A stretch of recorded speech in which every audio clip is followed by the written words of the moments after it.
3 साल पहले मेरे घर वालों ने मेरा रिश्ता मेरी कज़न के साथ तय कर दिया, लेकिन मुझे वो पसंद नहीं था, इसलिए मैंने उससे रिश्ता तोड़ दिया क्योंकि मैं अपनी पसंद की शादी करना चाहती थी। इन्हीं दिनों मुझे सोशल मीडिया पे एक लड़के के मुझे रोज़ मैसेज आया करते थे, पता नहीं क्यों, लेकिन मैंने उससे रिप्लाई कर दिया। हमारी बात होना शुरू हो गई और एक दिन हमें मोहब्बत हो गई। वो लड़का ऑस्ट्रेलिया में रहता था और काफ़ी मुश्किलात से गुजर रहा था। वहाँ ना उसके पास अच्छी नौकरी थी और ना ही रहने के लिए कोई अच्छी जगह। मैं उसके लिए अल्लाह से रो रो कर दुआएं करती थी कि उसे अच्छी नौकरी मिल जाए। और फिर एक दिन अल्लाह ताला ने मेरी सुन ली। उसको वहाँ की नेशनलिटी और अच्छी नौकरी मिल गई। वो मुझसे ये कहता था कि ये सब तुम्हारी दुआओं का नतीजा है।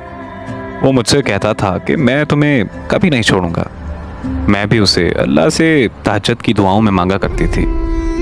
हम सारा दिन सारी रात बातें करते रहते थे। उसने मुझसे ये कहा था कि वो पाकिस्तान आकर मुझसे शादी करेगा। उसके आने से 15 दिन पहले मेरी अम्मी अल्लाह ताला को प्यारी हो गई। उन दिनों मुझसे बात भी नहीं होती थी, जिसकी वजह से हमारा राब्ता बहुत कम होता था। उसके पाकिस्तान आने के 20 दिन बाद मैं कुछ बेहतर हो गई। हमने एक दूसरे से मिलने का प्लान बनाया। उसने मुझे एक कमरे में बुलाया और मैं मिलने चली गई। वहाँ मेरे ना चाहते हुए भी हमारे दरमियान सब कुछ हो गया। उस दिन के बाद उसने मुझसे राब्ता करना ही छोड़ दिया। मैं इतने मैसेज करती, इतनी कॉल्स करती, पर उसका एक जवाब भी नहीं आता था। और फिर एक दिन वो मैसेज पर कहने लगा कि हम एक दूसरे से मैच नहीं करते, हम दोनों की सोच बहुत अलग है, इसीलिए मैंने ये फैसला किया है कि हमें ये रिश्ता ख़त्म कर देना चाहिए। और फिर उसने मुझे सॉरी कहते हुए ब्लॉक कर दिया।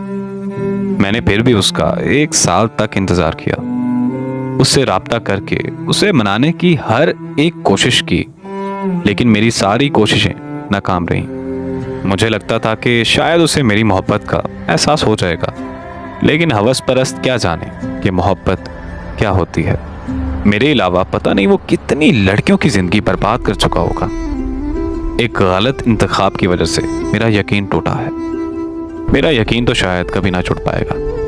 मैंने एक सबक सीख लिया है कि जो मर्द शादी से पहले ही लड़की के साथ सब कुछ कर ले, वो कभी उस लड़की को नहीं अपनाता। और देखें, कुरान पाक में भी इस चीज़ का जिक्र है कि एक लड़का और एक लड़की कभी दोस्त नहीं हो सकते। अगर आपने हलाल रिश्ता बनाना है तो निकाह कीजिए। अल्लाह पाक हम सबको इस दुनिया में नेक अमल करने की तौफीक अता फरमाए। अगर आपको मेरी स्टोरीज अच्छी लगती हैं तो प्लीज़ मेरी हौसला अफजाई के लिए एक लाइक ज़रूर कर दिया करें।